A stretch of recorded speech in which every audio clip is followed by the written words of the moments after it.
Good afternoon, everyone. Welcome to another Kent seminar. Today we have Dr. Amlan Mukherjee.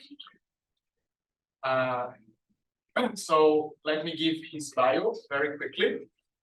Dr. Amlan Mukherjee has a PhD in civil engineering from the University of Washington. He is currently a director of sustainability at AAP Consulting after being a professor of civil engineering at Michigan Tech for 18 years. He served as a life cycle assessment specialist at the Federal Highway Administration in the pavement design and preservation team, and he is also a licensed professional engineer in the state of Michigan. His professional interests combine advances in information modeling and construction sustainability. For us, it's a pleasure here at ICT to have Dr. Mukherjee with us tonight, with us today. So let's give him a warm welcome. You can start. Thank you very much. Much appreciated for the invite. I'm delighted to be here to speak to all of you today. And I do apologize I couldn't be there in person. We had a conflict with the Sustainable Pavements Technical Working Group meeting, and I'll be talking about a lot of the stuff that has been done within this community. And so we were done with the meeting. We finished the meeting at noon today, and I'm still in the same room, sitting in a corner. Yeah, would have been very much would have very much liked to have been there in person.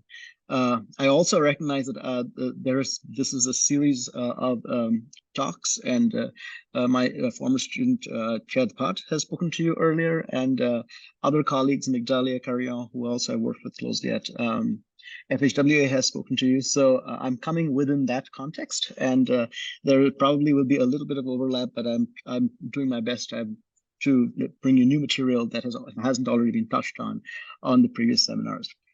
So again, I'll do a little introduction on the road to decarbonization, so to say. We've been working on this topic in life cycle assessment and environmental product declarations for a while now. So I'm going to do a quick recap and then jump into some of the policy angles, which I believe Migdalia has touched on, but I'm going to go and look at the more technical aspects of some of the policy angles, and then go straight into what are we learning from the EPDs that we've been using, and kind of that's where the conversation about, well, as well as the policy, that is where the conversation about the challenges and the opportunities will come to, and kind of wrap the talk up with the understanding of, like, well, we've been talking, we started off 13 years ago, when we started the technical working group with FHWA, we started off with a conversation on sustainability, sustainable pavements, and we've definitely gotten to a point where our emphasis has been more on low carbon.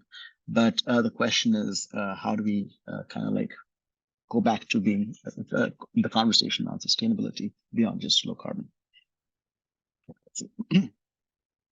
So just a quick recap. I'm sure all of you in this room are probably familiar with this slide or versions of the slide.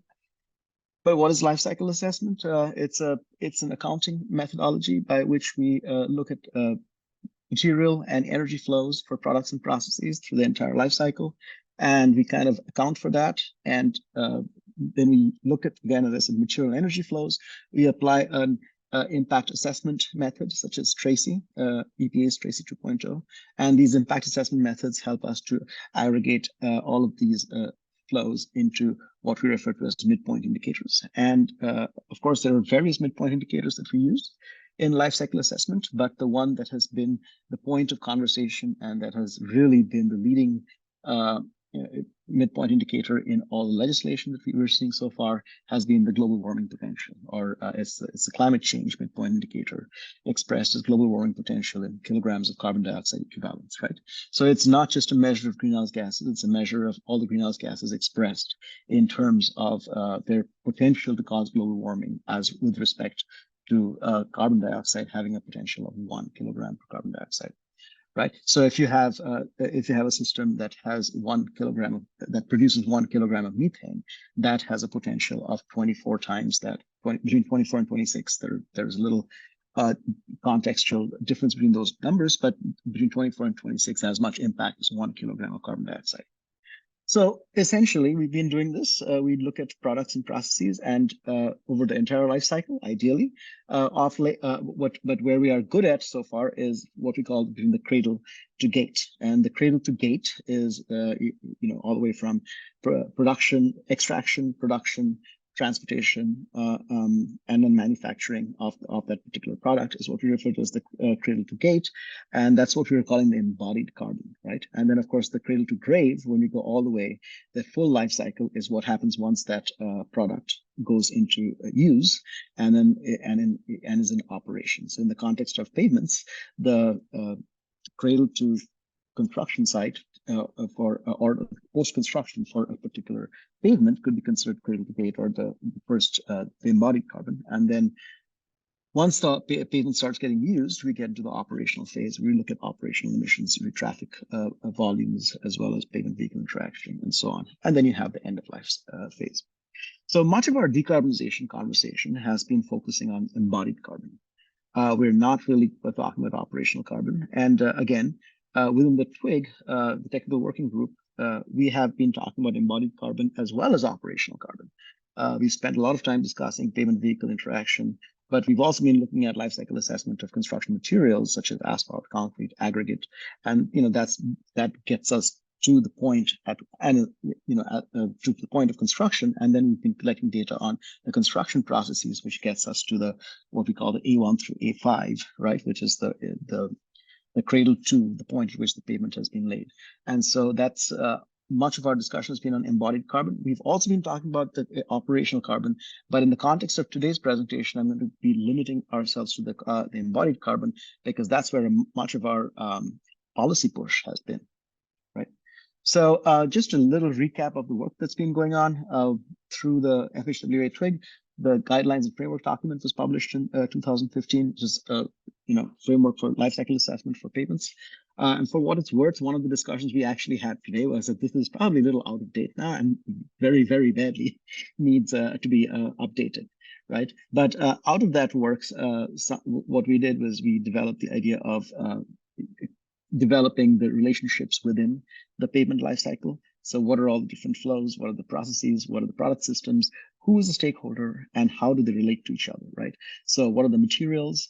What are the energy? So what are the material flows? What are the energy flows? And then what are the processes, the construction processes or the transportation processes or the production processes? And then how do we map on the materials and energy flows onto each of these processes?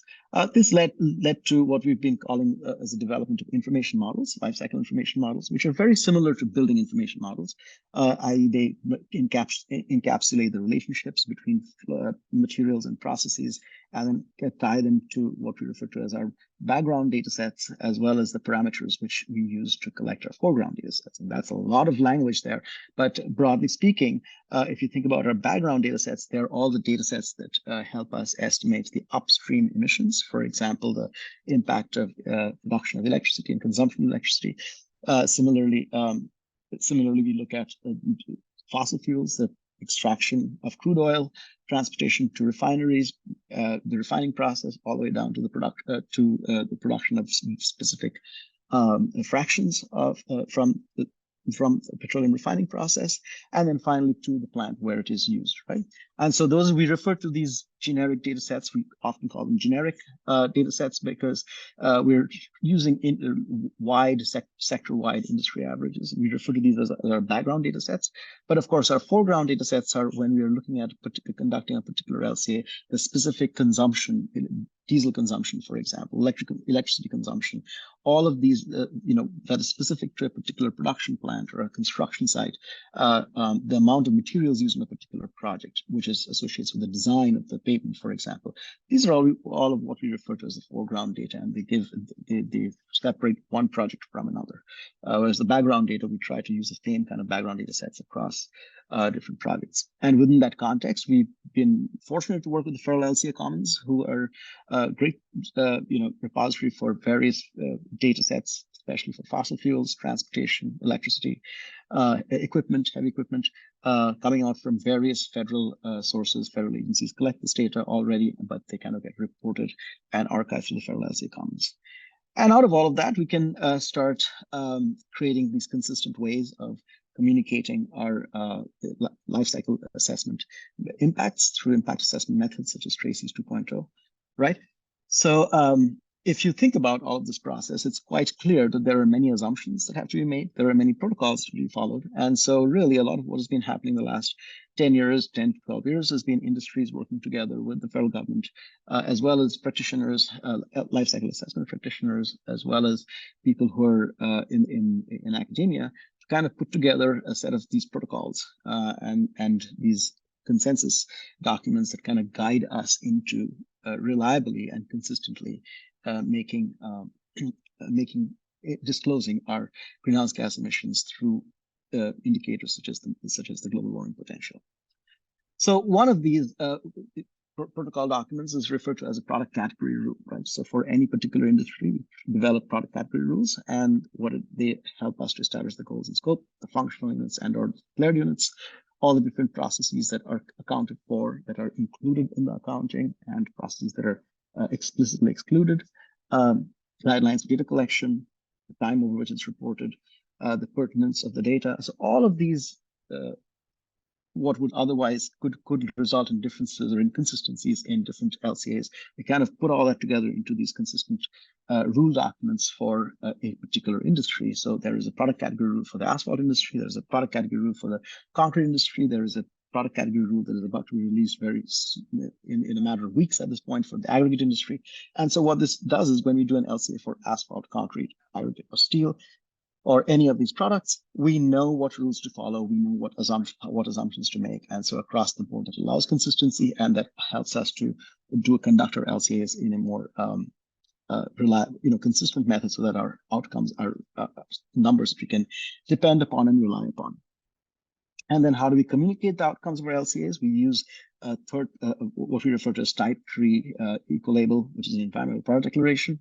And that is an EPD. You probably have heard of it. And what an EPD does is it helps you communicate the outcomes from these specific LCAs conducted as per the product category rules. So again, who owns the product category rule? A program operator. So right now in the industry, we have an asphalt industry program operator, which is run by the National Asphalt Pavement Association. NRMCA is also a program operator for the concrete PCR. And so essentially, this entire infrastructure of product category rules, EPDs, program operators is all driven by a fairly complex system of ISO standards.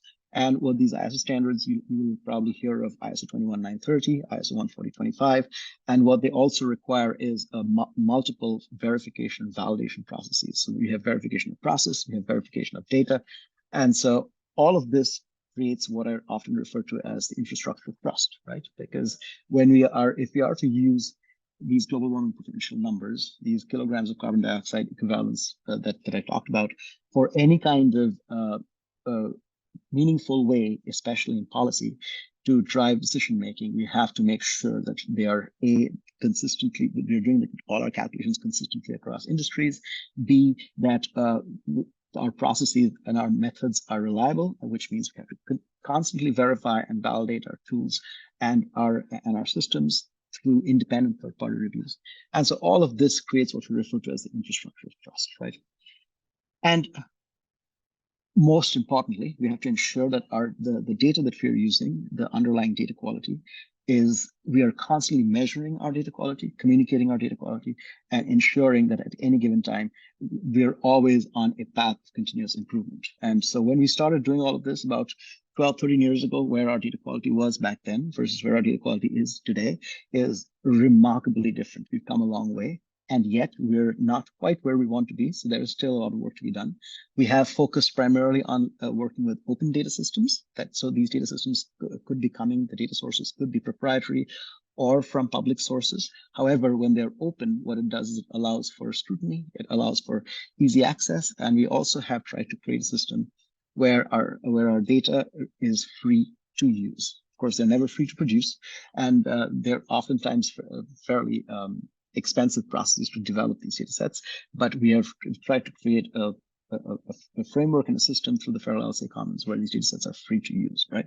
So generally speaking, it allows for more transparency, public availability, and ensuring that for industry, when they're developing an EPD or when they're trying to disclose their greenhouse gas emissions, the burden is on the burden to develop that is not very high, right? And I just mentioned about that. We've been working with the Federal LCA Commons in order to do that. ACLCA, the American Center of Lifecycle Assessment, has developed a PCR guidance toolkit, methods and process toolkit, and Chad probably spoke a little bit about this to you, that we were very heavily involved in the development of this.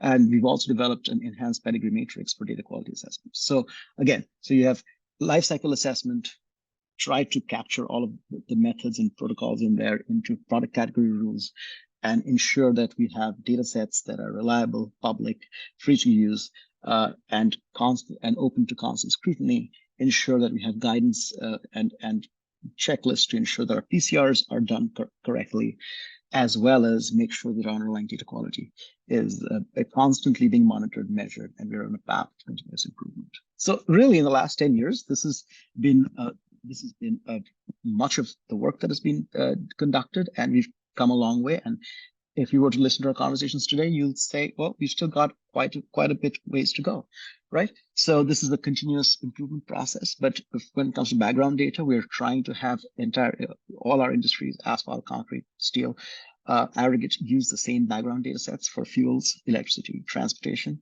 These data sets are not perfect, but if we are all using the same imperfect data sets, it results in a little bit more consistency in terms of our final numbers. And it also allows us to compete on what these industries actually produce, manufacture, design, and where they're best at, versus on the not necessarily entirely on the quality of the data sets that is available to them, right? So I think I just spoke about this. I'm going to, again, this has been a continuous ongoing effort. And as we're moving forward, we're expecting that through the various funding sources that we're getting, especially through the EPA, the Federal LCA Commons will continue to be funded, and that this will help us make better data sets. Now, all of this background data sets are available through the Federal LCA Commons, and they are also the underpinning of the LCA paying tool.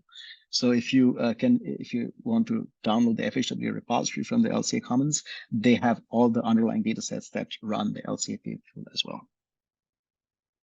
Meanwhile, in the industry, we've been developing tools as well to develop based on all of these, what I've been referring to as infrastructure of trust. So there is the Theta, which my company at WAP Sustainability, we provide services on the Theta tool for concrete, steel, aggregate, and for asphalt, we have the Emerald Ecolabel tool, and Theta is also available for glass.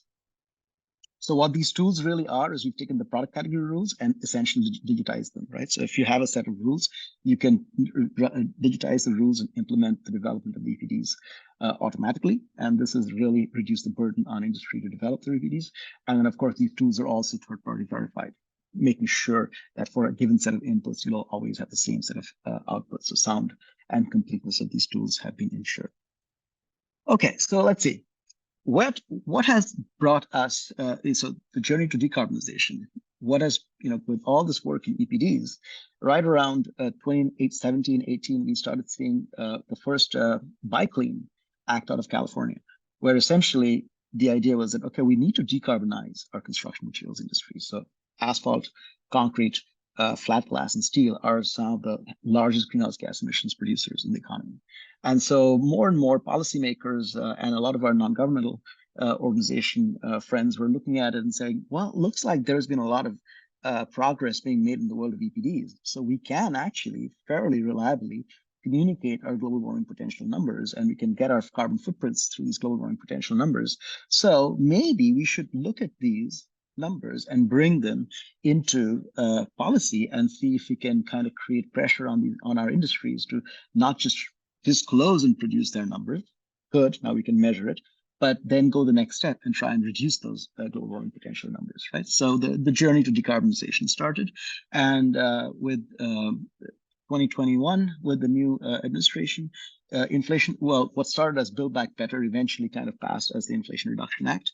And the Inflation Reduction Act actually when we started doing all this stuff, we did not expect to see life cycle assessment and environmental product declaration in those very terms become part of an executive order, which was EO 14057, or actually turn into law.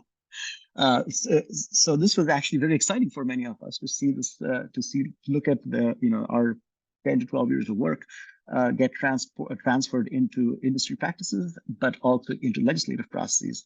And so now we're kind of on the other side of that, dealing with, well, what happens when all the science and engineering we've been doing gets translated into policy, and then how does it feel then to deal with the fallouts on the other side of policy? And that's kind of where the story goes, right? Because of course,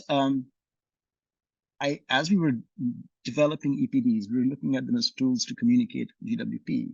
Where we were probably not intending to go was to start being provided thresholds on if your product is below a certain percentage or below a certain number on the GWP scale, it will not qualify for a bid. That was not a direction we were recommending. That was not a direction we wanted to go in. However, policymakers have their own minds, and that is kind of the direction we went in. So part of what happened at the beginning of this year was EPA came out with their, referring to as their interim determination. And of course, they pointed out that they will be using EPDs in the push through IRA as well as through the White House efforts on decarbonization, the White House bike lane efforts. And they would be using EPDs, and you're seeing the exact language in there. But also, what's written right here on top is what they said is that in procurement scenarios, we will be looking for low carbon materials. And the way we identify a material to be low carbon is that for a given industry average, the material should perform the top 20%. So it should really, the top 20% being the low, the higher you are, the lower GWP you have. And so the top 20% would be our most preferred or the low carbon construction materials. And then if that is not available, we'll go down to the next 40%. And if that is not available, we will at least buy a material that is, or procure a material that has a GWP above the industry average. Of course, this was in January. And when this came out in January, the first thing we all did was looked around and said, well, we don't really have the industry averages. Forget about having any sense of what the top 20 percentile or what the top 40 percentile would look like. And then in February, to make our lives a little bit more exciting, GSA came up with their low embodied carbon materials program, which is about $2.1 billion. And right now, this map that you're seeing is the list of all the projects on which GSA, and this map was released earlier this week. This is the list of all the projects that GSA, about 150 plus projects, where GSA is requiring EPDs for asphalt, concrete, steel, and flat glass, right? And this is a $2 billion investment. And the goal is to procure materials that have low embodied carbon. Again, they're using the global warming potential. So, well, how do we know whether a material is low embodied carbon or not? And in fact, the legislative language talks about it being substantially low, right? So what is substantially low, right? And so GSA came up with their low embodied construction materials standard, right? So, and if you're looking out here, what I'll be discussing now is I'll be looking at what GSA did for asphalt, as well as what they did for concrete, right? So this is the asphalt spec. So if GSA is on a project, one of the 154 projects that I showed you, if they're looking to procure a project that has asphalt in it, they would prefer producers whose EPDs are in the top 20% on the GWP scale, which means the GWP per ton of asphalt mixture should have a GWP less than or equal to 55.4 kilograms of carbon dioxide equivalents. And if that's not available, then they'll go with less than or equal to 64.8. And if that's not available, well, it better be at least less than or equal to 72.6 kilograms of carbon dioxide equivalents. Okay, so now we have this standard that is being piloted across the country with just one set of numbers for all asphalt mixtures, right? Now, this is where the conversation gets a little tricky, because you say, well, are we treating all asphalt mixtures as the same? Like, doesn't matter whether there is any recycled materials in it. Is it, are we looking at any performance? There is no performance conversation here. Are we looking at what the applications are? Is this a wearing course? Is this for an overlay? Is it for new construction with just a 11-inch asphalt pavement, or are we looking at a parking lot, right? So there is no just separation by or any kind of discrimination on application or mixed design, right?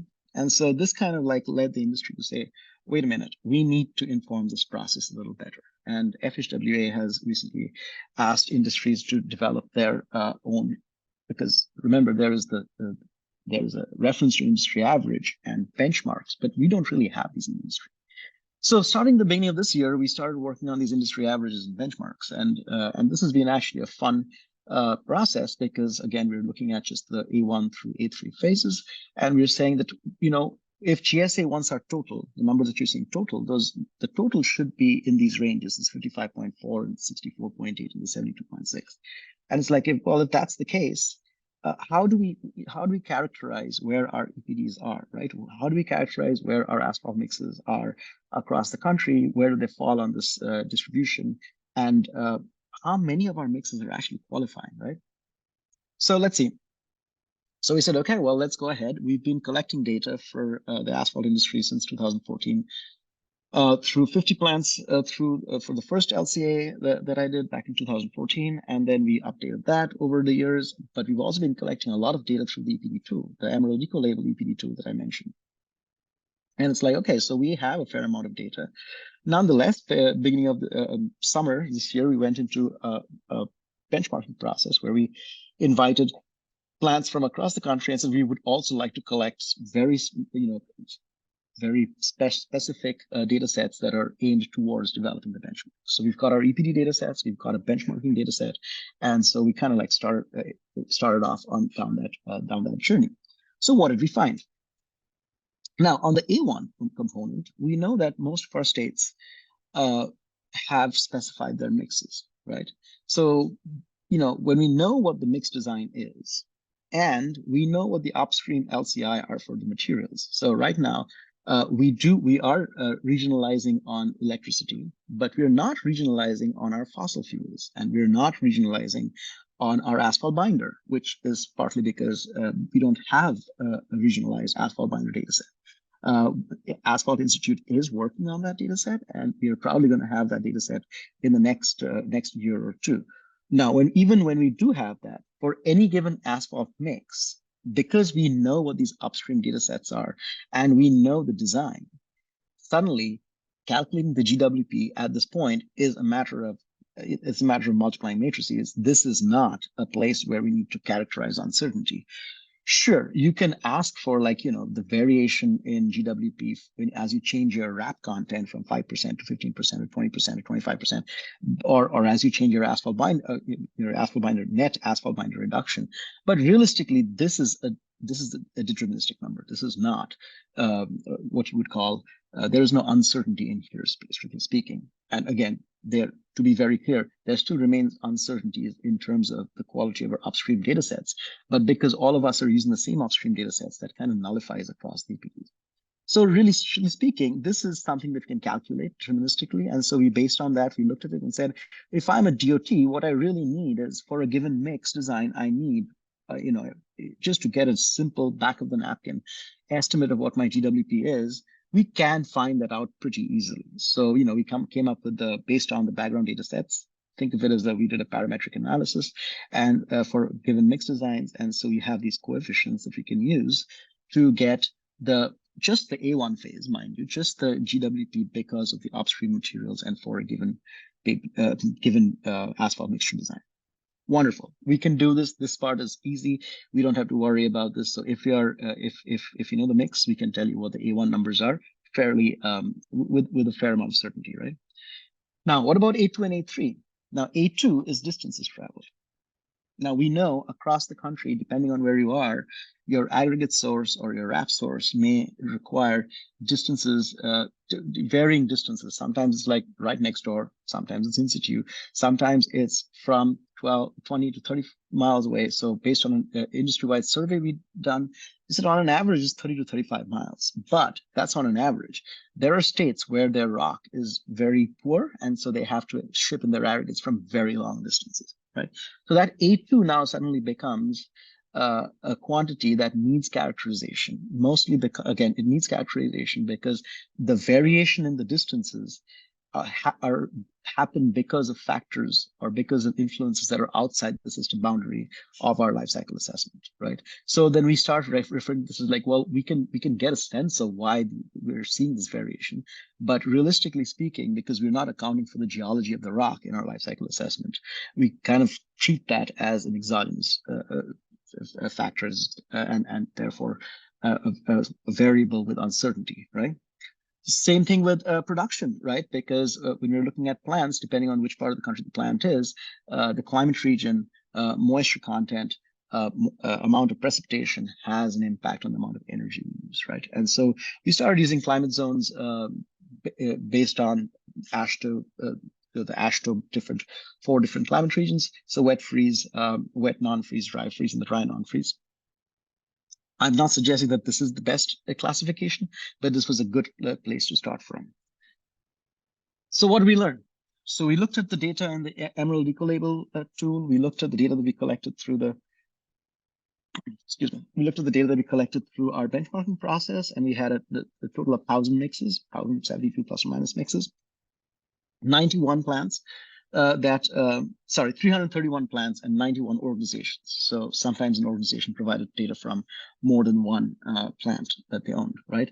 So 331 plants, and this morning we were talking about this at the TWIG meeting. This is approximately 10% of the industry. So is it perfect? No, we want more representation, and we are actually embarking on a round 2 data collection for benchmarking purposes. And so when that happens, we will get better and deeper insights into some of the numbers that we're reporting now. What we learned?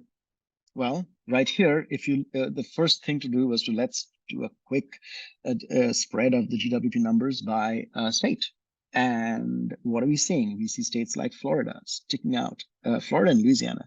We'll come back to Louisiana, but Florida sticking out like a sore thumb, right? So you can see the GSA numbers that I talked about earlier. They are right here in the lower bottom, the reference with the dotted lines here.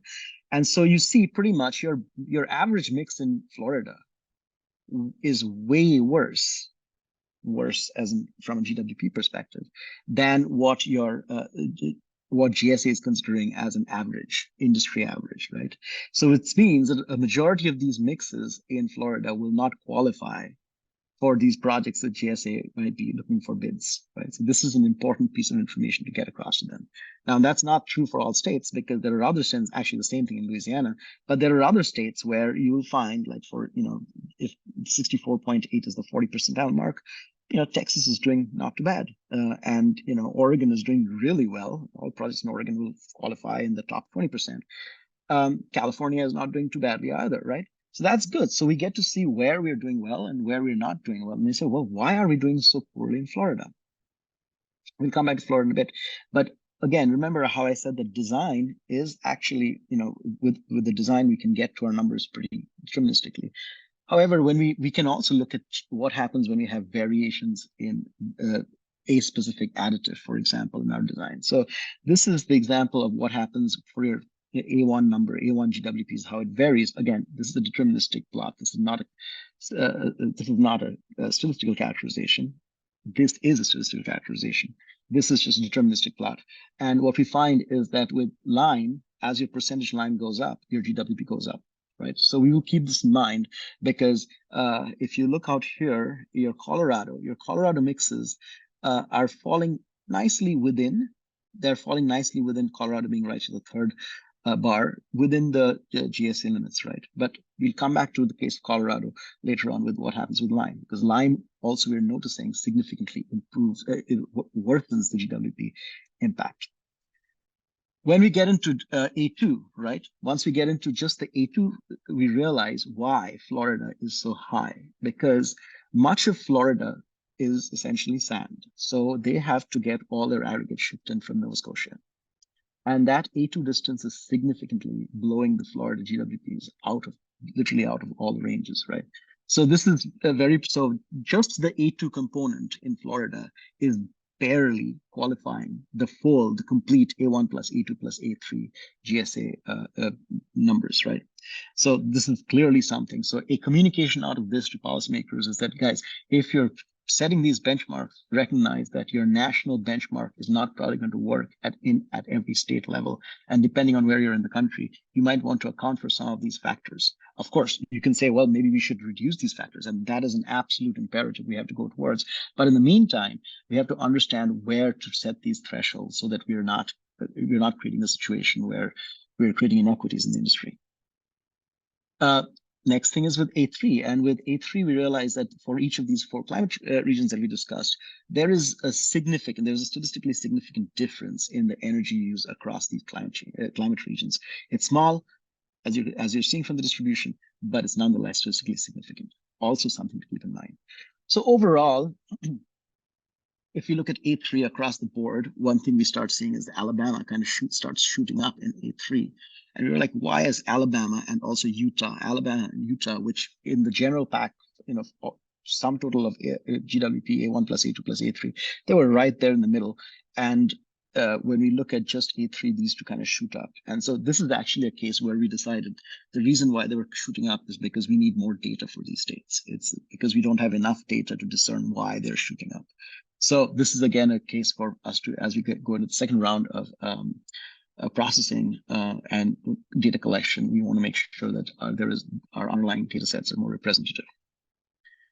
In terms of performance, what do we see? So this is like 8 mixes that we used from Oregon DOT, and what we find out here is that, of course, if you have higher percentage of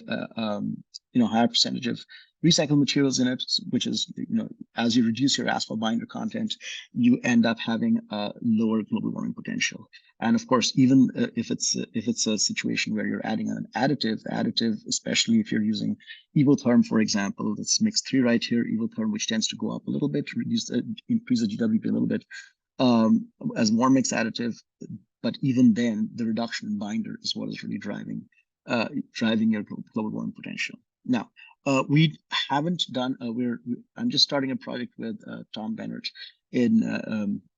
at Rutgers University, where we're looking into mixed designs and associating mixed designs, global warming potential with rutting and IRI, and so really getting into the conversation of performance, global warming potential, as well as for a given mixed design, what those variations are to tie that picture together.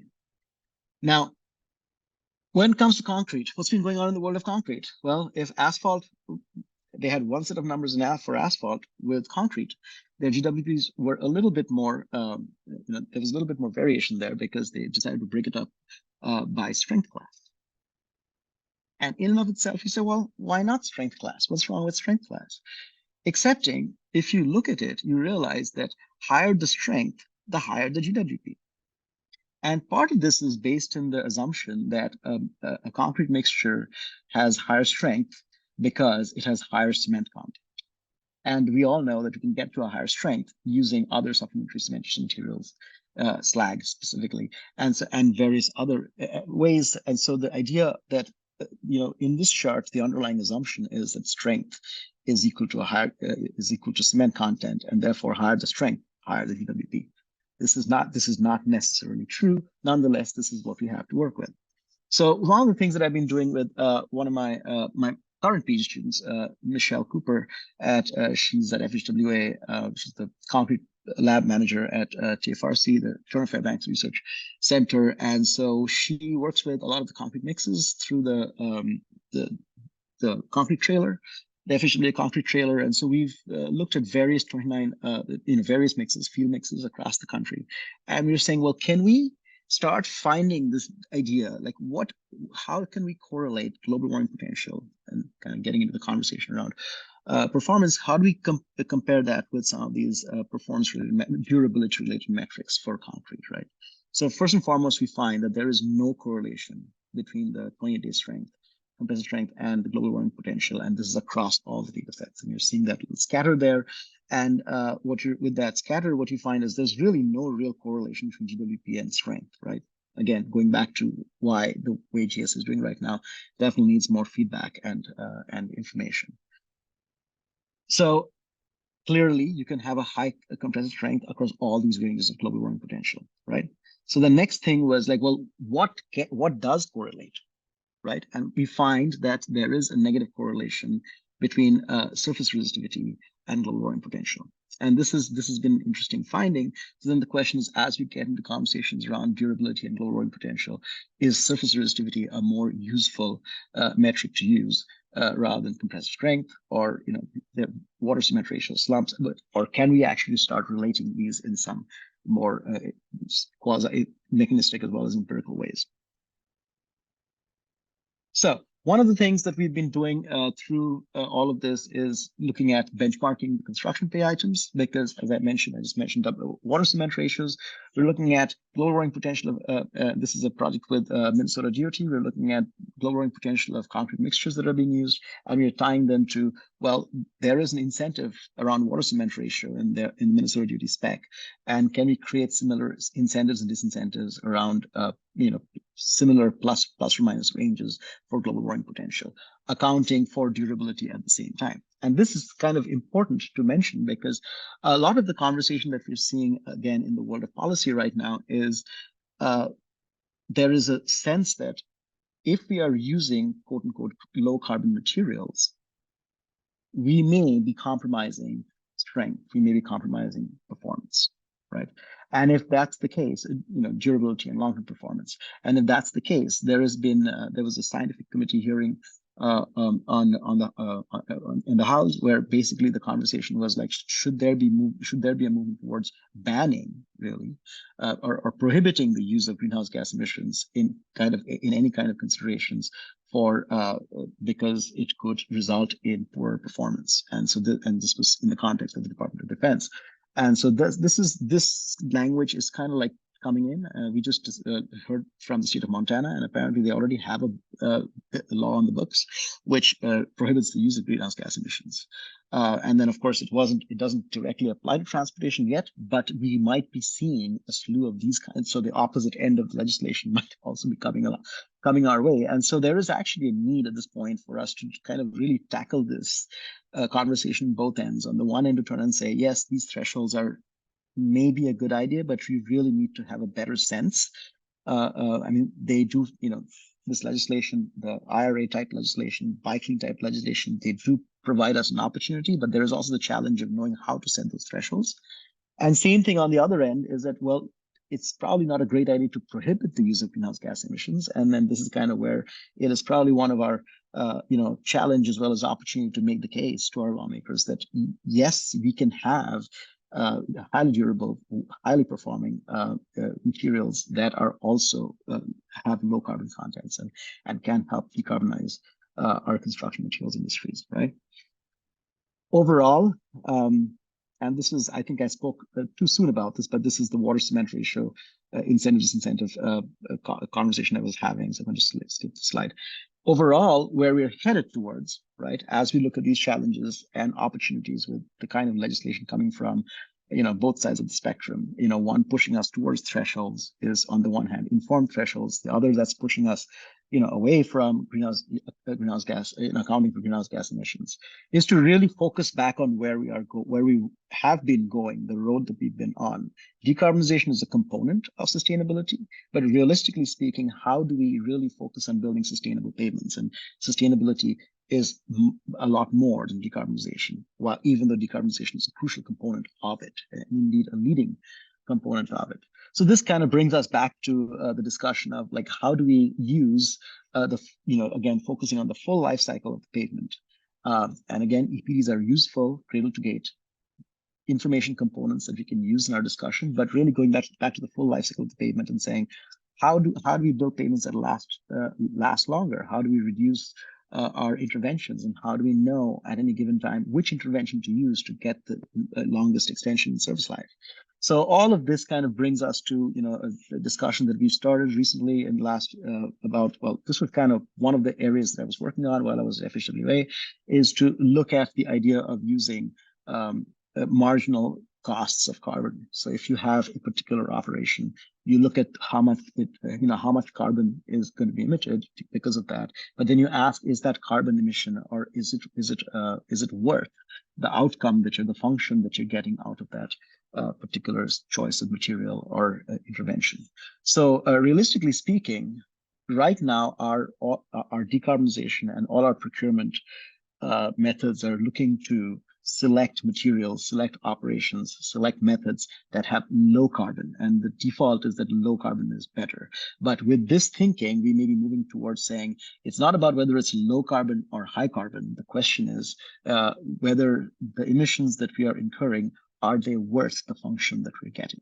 So, so what is that marginal abatement in cost, marginal abatement in emissions, as well as the marginal gain in the service life of that particular infrastructure?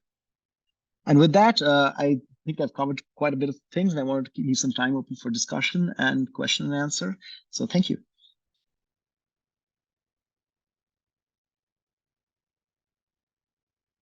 Thank you, Dr.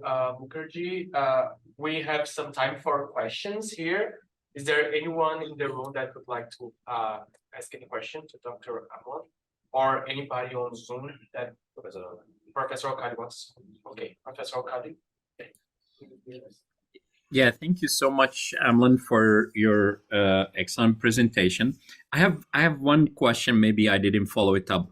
Is why anybody would expect that there would be a relationship between strength or any physical property of the concrete and the global warming? I mean, why they thought about doing this? Well, and I think it may have happened. A good question, actually. It may have happened because the concrete industry, they developed a benchmark of all their mixes, and and when they did this was back in 2018, I think, and they benchmarked their mixes. They said, well, here's 40 mixes, or 30, I think they started off with 30, now they're at 40. Here are 30 typical mixes that we use in the industry. Not just pavements, also vertical, horizontal, and vertical. Here are these typical mixes, and their table was mix, strength, and then global warming potential, right? And they also had all the other midpoint indicators as well. But I think that so when GSA, again, we have to keep in mind that the people who put these tables together are not necessarily engineers. And they're looking for available material out there that they can depend upon. And I think my sense is that they kind of found that benchmarking study, and they did find, and that benchmarking study may have been the beginnings of saying that, okay, well, here is a study, here is the concrete industry where they're benchmarking by strength, then why can't we use it by strength? So I think that is my hypothesis. But otherwise, I think, and again, we had that discussion this morning, and Brian was like, well, we put it out by strength because why not? But nobody was expecting that to turn into, okay, now we are going to create classes by strength and then discriminate on GWB based on that.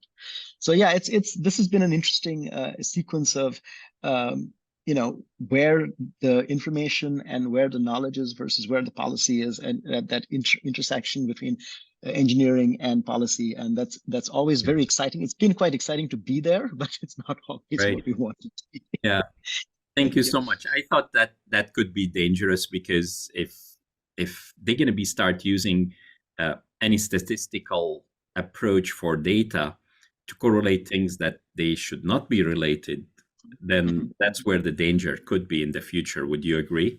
Yes, absolutely. And this is very much the danger we're dealing with, because right now FHWA has been asking us to create these benchmarks. So asphalt benchmark, we finished it, we've sent it out for review, we're doing the second round on it. WAP, we're also doing the concrete benchmark, and part of these benchmarks is to get back and say, maybe you shouldn't be doing this. Maybe here is a different way to do it. And so that's kind of the direction we're moving in. And of course, my PhD student, Michelle, who's actually a University of Illinois graduate herself, and she's been doing some really cool work, because we're working with Minnesota DOT to kind of like line these up and say, if you have to bring global warming potential into the procurement, how do you associate it with specifications? And then in a more meaningful way, rather than here's a strength class, give me your EPD, So the EPD is not an answer to everything. It is just one information component, and we have to use it very safely. Professor Hodge also raised. Yeah, thank you so much, Amlan. This was a great talk and really interesting stuff. My question, because it seems the federal government is so focused on materials specifically, but as civil engineers, thinking about the way we design infrastructure, especially on the vertical construction. I work more on the pavement, so I don't have as much practical experience on that side, but especially on the vertical construction, we design with very conservative factors of safety. How much of this, and I remember when I was in school, now it's a long time ago, all my professors kept saying, yeah, we are going to move away from this approach. We're going to move away from this approach. It's not sustainable. As things start getting more into that direction, cost saving and sustainability, we'll stop doing that.